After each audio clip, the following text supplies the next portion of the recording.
Hey guys, today I'm going to show you how to make an over-the-top potato side dish that would make a perfect addition to your Thanksgiving table. It is called a tartiflette. It's a dish that originates from the mountain region of France, and it is cold weather comfort food at its best.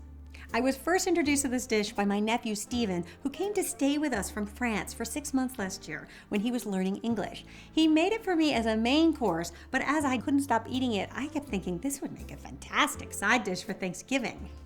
Of course, he and my husband sort of looked at me like, huh?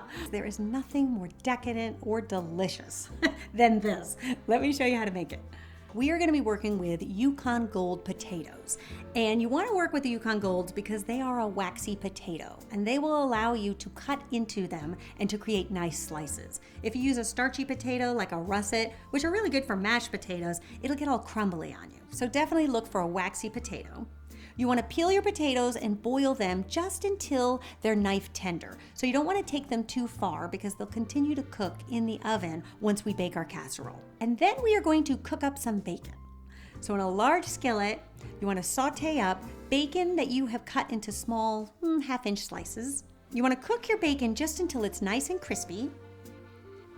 And then you can transfer it with a slotted spoon just onto some paper towels to allow it to drain. But don't get rid of the bacon fat because there's a ton of flavor in that fat, and we're going to use it to saute up our onions. And you can go ahead and start to cook your onions just until they start to wilt down and become fragrant. You want to season with a little bit of salt and pepper. And then once they're nice and wilted and kind of caramelized, you can then season with a teaspoon of freshly chopped thyme. Then you can set your onions aside. So basically what we're doing is creating all of these components, which we will then assemble in a casserole. So we have our potatoes, we've got the bacon, now we have the onions. So all we have to do is create our sauce.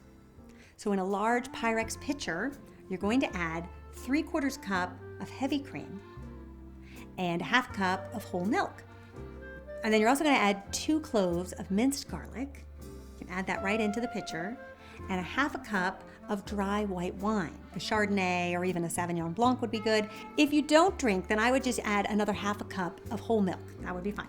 And then we're also going to add 1.5 teaspoons of salt. So you can mix that all up, and now we are ready to go.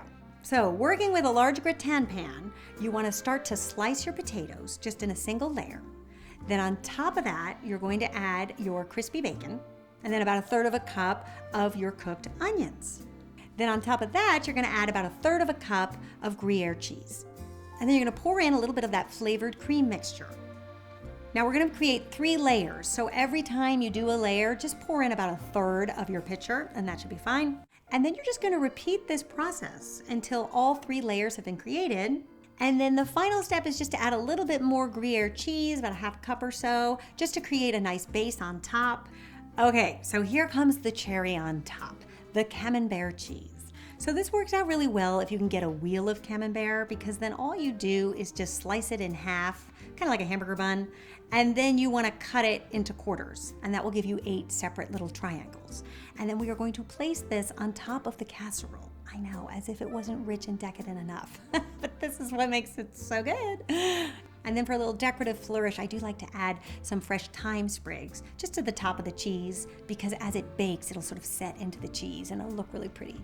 Now, at this stage, you could place this in the refrigerator and bake it the following day. In fact, that's how I'm going to do it for Thanksgiving. I'm making this year. So I think that that would be a really good way to do it, because there's a lot going on with this casserole. You kind of want to get all of this prep work done the day before. I've done it where I've baked the casserole the day before and then just reheated it.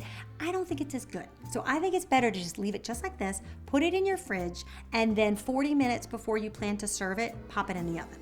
That's really what it takes to kind of tenderize those potatoes, thicken up your sauce, and melt all that delicious cheese. This is the side dish that everybody is going to be talking about at Thanksgiving. They will keep mentioning it weeks after the event and force you to make it again for Christmas. It's that good. All right, you guys, I hope you give this one a try and let me know what you think. Subscribe for more quick and easy recipes, and I'll see you back here next week with another one. Until then, bye.